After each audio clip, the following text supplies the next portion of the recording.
اگر میرے شوہر کی مرضی ہے کہ وہ یہاں رہے تو میں کیوں کر اسے نکال سکتی ہوں؟ وقت گزرتا رہا۔ شروع میں بڑی ماں مسکین بنی رہی، ایک طرف بیٹھی رہتی، امی کو کسی معاملے میں ڈسٹرب نہ کرتی۔ ابا بھی گھر آتے تو ان کی طرف بغیر دیکھے بات کیے چلے جاتے، البتہ اپنے بچوں کو ضرور کہتے کہ تمہاری مصیبت کی ماری ماں کو خدا نے سزا دی ہے، اب تم لوگ سزا نہ دو، اس سے بات کر لیا کرو۔ ماں کیسی بھی ہو، اولاد کو اس کی بے قدری نہ کرنی چاہیے۔ میری اماں بھی شوہر کی ہاں میں ہاں ملاتی کہ ہاں بچوں، ماں کا درجہ الگ ہے، تم اپنی والدہ سے بات کیا کرو۔ یوں میری پہلی ماں کو اولاد نے رفتہ رفتہ قبول کرنا شروع کیا۔ وہ اب ان کے پاس بیٹھتے، ان سے بات چیت کرتے، جس پر وہ خوشی محسوس کرتی، ہنستی بولتی۔ اب وہ صاف ستھری رہنے لگی تھی۔ امی نے کچھ اچھے جوڑے سوتن کو سلوا دیے، یوں وہ کپڑے بھی اچھے پہننے لگی۔ ابو گاڑی دے دیتے اور وہ اپنے بچوں کے ساتھ سیر کو چلی جاتی۔ پہلے تو رشتہ دار سائرہ کے آنے پر چین بچے رہے، بعد میں وقت کے ساتھ ساتھ انہوں نے بھی ان سے سمجھوتا کر لیا، کیونکہ ابا نے جو بچوں کے ساتھ ان کو رہنے کی اجازت دے دی تھی۔ جب سے وہ آئی تھی میں نے ان کو کبھی مسکراتے نہیں دیکھا تھا، تاہم جب ان کے بچوں نے ان کو قبول کر لیا تو وہ اب ان کو دیکھ کر مسکراتی بھی تھی، جس پر میری ماں خوشی محسوس کرتی۔ میری ماں کا اپنا مقام تھا کہ بہرحال گھر کی ملکہ تو وہی تھی، اور اس بات پر امی کو مان بھی تھا کہ شوہر انہی کو بیوی والا درجہ و احترام دیتے ہیں۔ ان کو ابا پر مان ہی نہیں، اعتماد بھی تھا۔ وہ یہ تصور بھی نہ کر سکتی تھی کہ کبھی ان کا جیون ساتھی بدل جائے گا اور ان کی جنت کا تختہ الٹ جائے گا۔ وقت اور قسمت کے بدلتے دیر نہیں لگتی۔ جس عورت پر وقت مہربان تھا اس پر نا مہربان ہو گیا، اور جس پر تنگ تھا اس پر تنگ نہ رہا، بلکہ اس کے دن پھر گئے۔ خدا جانے میری ماں سے کیا قصور ہوا تھا، حالانکہ انہوں نے نیکی کی تھی۔ ہوا یوں کہ نانا سخت بیمار ہو گئے تو امی کو میکے جا کر رہنا پڑا۔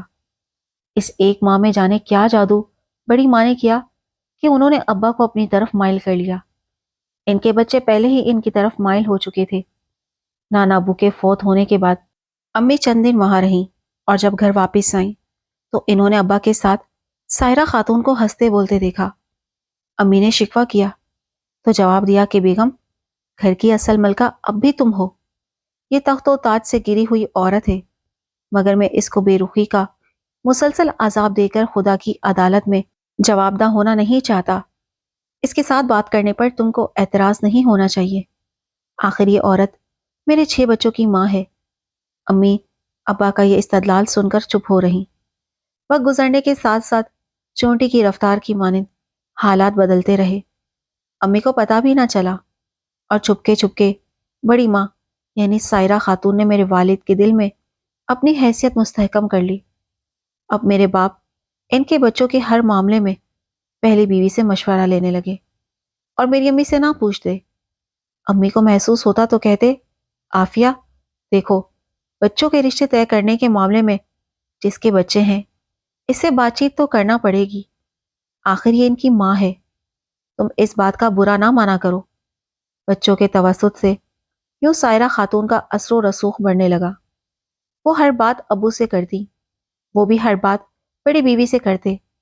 تب امی ان دونوں کا منہ تکتی رہ جاتی، اور جب کبھی امی کسی وجہ سے گھر سے باہر جاتی تو وہ امی کے خلاف ابا کے کان بھرتی، من گھڑت باتیں کرتی۔ وہ دراصل اپنے بڑے بیٹے کے رشتے کے بدلے میرا رشتہ دینا چاہتی تھی، اور کسی طرح انہوں نے ابا کو راضی کر لیا تھا۔ لیکن امی نے اس بات پر احتجاج کیا اور راضی نہ ہوئی تو میرے والد نے پہلی بار امی سے جھگڑا کیا اور ان پر ہاتھ اٹھا لیا۔ ایک شام جب امی میری بہن کو اسپتال لے کر گئی ہوئی تھی، بڑی امی نے ابا سے شکایت کی کہ تمہاری بیوی نے میرے بیٹے کا رشتہ توڑوا دیا ہے، اور ایسی برائیاں کی ہیں کہ وہ اب اپنی بیٹی کا رشتہ میرے بیٹے کو دینے سے انکار کر رہے ہیں۔ ابا کو یہ بات سخت ناگوار گزری۔ وہ ان کے گھر آتے ہی میری ماں کو مارنے لگے، اور اسی پر بس نہیں کیا بلکہ کلہاڑی ڈھونڈنے لگے۔ جب مجھے پتا چلا کہ وہ میری ماں کو مارنے کے لیے کلہاڑی ڈھونڈ رہے ہیں تو میں نے کلہاڑی اٹھا کر باہر پھینک دی۔ ابا پر تو جیسے کالا جادو ہو گیا تھا۔ ان کو سائرہ کے سوا کوئی دوسرا نظر ہی نہیں آتا تھا۔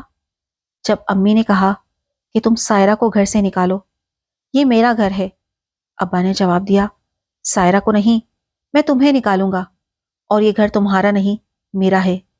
یہاں اگر میری دوسری بیوی رہ سکتی ہے تو پہلی بھی رہ سکتی ہے۔ امی اس اہانت پر تیار نہ ہوئی۔ انہوں نے برقع پہن لیا کہ سنبھالو اپنے بچے، میں اپنے والدین کے گھر جا رہی ہوں۔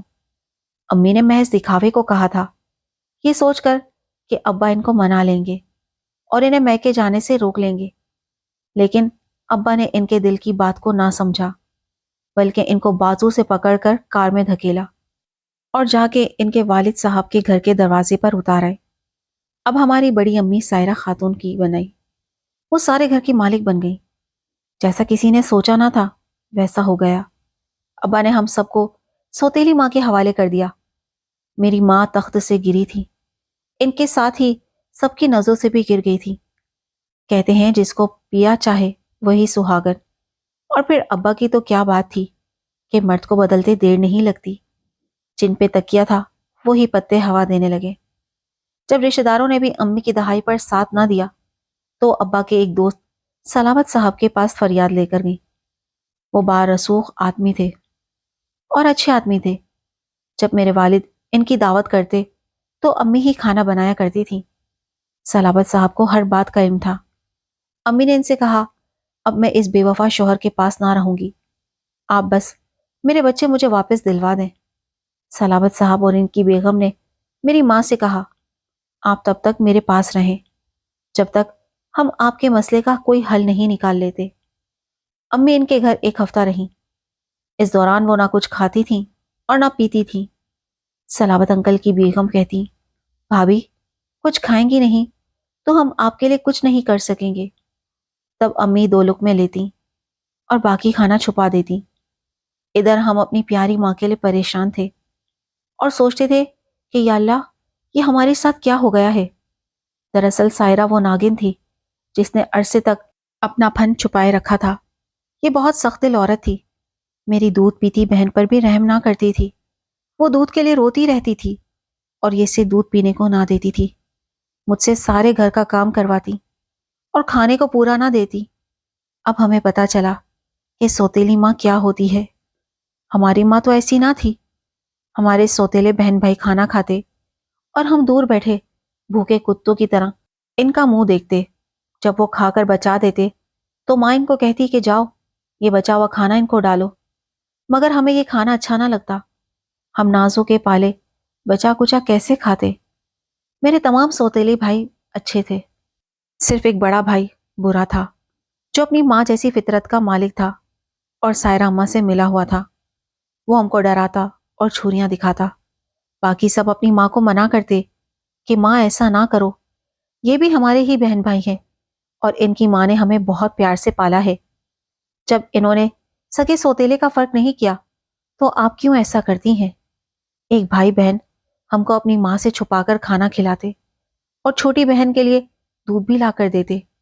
سلامت صاحب نے ابا کو بلایا اور کہا کہ تم نے کیوں ایسا ظلم اپنی اتنی اچھی بیوی پر ڈھایا ہے، اسے سیدھے طریقے سے رکھو ورنہ میں تم کو تھانے میں بند کرا دوں گا۔ تب ابا نے کہا، میاں سلامت صاحب ذرا بتاؤ تو کہ تم جو اس کے اتنے حمایتی بن رہے ہو یہ تمہاری کیا لگتی ہے کہ میری بیوی کو تم نے اپنے گھر میں بٹھا رکھا ہے۔ سلامت صاحب تو کیا امی کے سر پر ہاتھ رکھتے، الٹا ابا نے ہی ان پر کیس کر دیا، مگر دودھ پیتی بچے کی وجہ سے کیس امی کے حق میں ہو گیا۔ ایک دن پولیس ہمارے گھر آئی اور چھوٹی بہن اور امی سے کہا کہ ماں سے ملو، ماں کے پاس جاؤ۔ ہم سب دوڑ کر اپنی ماں سے لپٹ گئے۔ جب ابا کیس ہار گئے تو سیٹھ سلامت سے معافی مانگی اور کہا کہ میری بیوی سے صلح کرا دو، میں آئندہ اس کے ساتھ کوئی زیادتی نہ کروں گا، نہ اس پر ہاتھ اٹھاؤں گا، بلکہ اچھی طرح رکھوں گا۔ سیٹھ نے کہا، پہلے قرآن پاک پر ہاتھ رکھ کر وعدہ کرو۔ ابا نے قسم کھا کر وعدہ کیا۔ تب سلامت نے امی کو سمجھایا کہ بچوں کی خاطر اپنے شوہر سے صلح کر لو اور کسی بات کو انا کا مسئلہ نہ بناؤ، کیونکہ عورت کا اصل گھر شوہر کا گھر ہوتا ہے۔ عورت کی عزت بھی اپنے شوہر سے ہوتی ہے۔ آپ کو اپنے بچوں کی بہتری کی خاطر اپنے شوہر کے گھر گزارا کرنا چاہیے۔ امی زیادہ پڑھی لکھی بھی نہ تھی کہ نوکری کر لیتی، انہوں نے بھی عافیت اسی میں جانی کہ اپنے شوہر کے گھر آ جائیں، لیکن وہ اپنی عزت بھی چاہتی تھی۔ جس عورت کو شوہر نے کبھی نہ مارا ہو اور ایسی بے عزتی کرنے پر آ جائے، تب عورت تحفظ کے لیے کس کی طرف دیکھے؟ امی نے کہا میری چند شرطیں ہیں جو شوہر کو ماننی ہوں گی۔ پہلے یہ کہ یہ مجھے سوتن سے علیحدہ رکھیں گے، دوم میرے بچوں کی شادیاں میری مرضی سے کریں گے، نیز یہ کہ مجھ پر ہاتھ نہ اٹھائیں گے اور خرچہ میرا اور بچوں کا پورا دیں گے۔ والد نے یہ تمام شرائط مان لی اور گھر کے 2 حصے کر کے بیچ میں دیوار اٹھا دی۔ ایک طرف بڑی بیگم اور ان کے بچے، دوسری طرف امی اور ہم تینوں بہن بھائی۔ ابا دن میں بڑی بیوی کی طرف ہوتے اور شام کو ہمارے پاس آ جاتے۔ انہوں نے خرچے میں بھی کمی نہیں کی۔ امی کا ٹوٹا ہوا گھر پھر سے بن گیا، ہم بھی سکون میں آ گئے۔ میری ماں نے اپنی سوتن کے بچوں کو پالا پوسا تھا، لہٰذا ان بچوں کا دل تو امی کی طرف رہتا تھا۔ وہ اپنی ماں سے چھپ چھپ کر ملنے آ جاتے تھے۔ البتہ بڑا بھائی مکمل اپنی سگی ماں کی مٹھی میں تھا، وہ امی سے ملنے نہیں آتا تھا۔ کہتے ہیں جیسی کرنی ویسی بھرنی۔ بڑی امی نے 4 سال ہی آرام کے بسر کیے ہوں گے کہ اچانک بیمار ہو گئی۔ ان کو ڈاکٹروں نے کینسر بتایا۔ ان کا علاج ہوتا رہا، لیکن اس مرض کے علاج میں کب آرام آتا ہے؟ ابتدا میں بیماری کا پتہ نہ چلا، جب مرض حد سے بڑھ گیا تو علاج کارگر نہ رہا۔ جبکہ ابا نے روپیہ پانی کی طرح بہایا تھا، مگر وہ ہڈیوں کا ڈھانچہ ہو کر بستر سے لگ گئی۔ اب ہمہ وقت ان کو ایک دیکھ بھال کی ضرورت تھی۔ ان کی کون خدمت کرتا؟ ان کے بچوں کے کام کون کرتا؟ ابا نے ایک بار پھر میری امی سے منت سماجت کی کہ بیمار کی تیمارداری سے تم کو اجر ملے گا، تم میری نہیں تو اللہ تعالیٰ کی خوشنودی کے لیے اس بیمار عورت کی تیمارداری کر لو، کیونکہ وہ اٹھنے بیٹھنے چلنے پھرنے سے لاچار ہے، وہ خود اٹھ کر پانی تک نہیں پی سکتی، اور بچے اتنی لاغر بیمار ماں کا خیال نہیں رکھ سکتے۔ پہلے تو امی راضی نہ ہوئی، لیکن جب دیوار کے ادھر سے اپنی سوتن کی درد بھری کراہیں سنتی تو خوف خدا سے لرز جاتی۔ آخر اپنی نرم خو فطرت سے مجبور ہو کر وہ بیمار سوتن کے پاس چلی گئی اور ابا سے بھی کہا کہ تم گھر کے بیچ اٹھی ہوئی دیوار کو گرا دو تاکہ میں تمہاری بیمار بیوی کو دیکھ سکوں۔ بڑی ماں کی بری حالت تھی، جو ان کو دیکھتا تھا توبہ توبہ کرتا تھا۔ لیٹے لیٹے ان کے جسم میں زخم ہو گئے اور ان میں پیپ پڑ گئی۔ اس حالت میں بھی سال بھر وہ زندہ رہیں۔ آخر ڈاکٹر نے جواب دے دیا۔ امی ان کو قطرہ قطرہ سوپ پلاتی تھی اور گھر پر نرس ان کی مرہم پٹی کرنے آتی تھی۔ پانی بھی میری ماں ان کے حلق میں ٹپکاتی تھی۔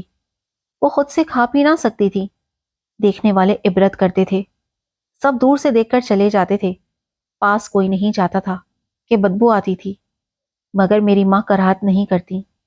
ہر انسان کی اپنی اپنی فطرت ہوتی ہے اور بے شک ہر کوئی اپنی فطرت پر جاتا ہے۔ میری امی کہتی تھی بیٹا، نیکی سے اللہ کو راضی رکھنا چاہیے، ضروری نہیں کہ نیکی کا صلہ جلدی ملے، دیر سے صحیح مگر ملتا ضرور ہے، اور نیکی کبھی رائگاں نہیں جاتی۔ دوست کے ساتھ تو سبھی نیکی کرتے ہیں، دشمن سے بھی نیکی کرو کہ اللہ راضی ہو، اور اچھے اعمال کا صلہ بھی وہی دیتا ہے۔ امی ٹھیک کہتی تھی کہ بڑی امی تو مر کر دکھ سے نجات پا گئی، مگر میرا رب میری ماں پر ہمیشہ مہربان رہا۔ ہماری اچھے گھرانوں میں شادیاں ہوئیں، آج ابا کی تمام اولادیں میری نیک سیرت ماں کے قدموں کو چھوتی ہیں، اور امی کی دعائیں ہم سب کا سرمایہ ہیں۔ جیسی سہاگن میری ماں ہے، ایسی سہاگن خوشیوں بھری زندگی خدا ہر عورت کو نصیب کرے۔